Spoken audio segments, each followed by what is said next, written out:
जम्मू श्रीनगर सड़क बंद हो जाने के कारण पठानकोट जम्मू नेशनल हाईवे पर भी जिला कठुआ में ट्रकों की लंबी कतारें लगी हुई हैं। न्यूज़ 18 से बात करते हुए ट्रक ड्राइवरों ने बताया कि पिछले 2-3 दिन से उन्हें यहीं रुकना पड़ रहा है। उनके पैसे खत्म हो चुके हैं, उनका राशन पानी सब कुछ खत्म हो चुका है, लेकिन कोई भी उनकी सुध लेने नहीं आया। वो एलजी से ये मांग करते हैं कि जल्द रास्ते को दुरुस्त करवाया जाए ताकि वो मजीद नुकसान से बच सके। मेरी कुछ 4 दिन हो गया सर। तो कोई आ रहा है इंतजामिया की तरफ से? कुछ नहीं है, कुछ नहीं है। जिस सर हम किसी को बात कर रहे हैं, चाहे पुलिस की वर्दी में हो, वो उधर से थप्पड़ उठाने लगा।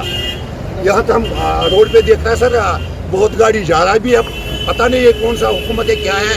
फिर अगर हम सच्चा बात बोलेंगे फिर पुलिस वाला आएगा घर में। ये बहुत जुल्म है, बहुत जुल्म है। मैं 3 दिन से खड़ा हूँ। क्या दिक्कत, क्यों रोका हुआ है सर?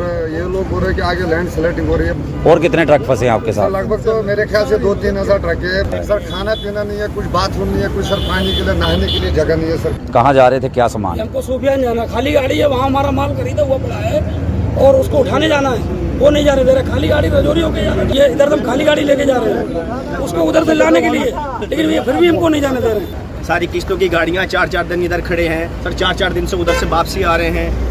ऐसे में सर अपना जैसे माल खरीदा हुआ उधर ले रखा हमने, तो सर वो भी उठाना तो सर वो भी नहीं उठा पा रहे हैं कुछ आने के लिए।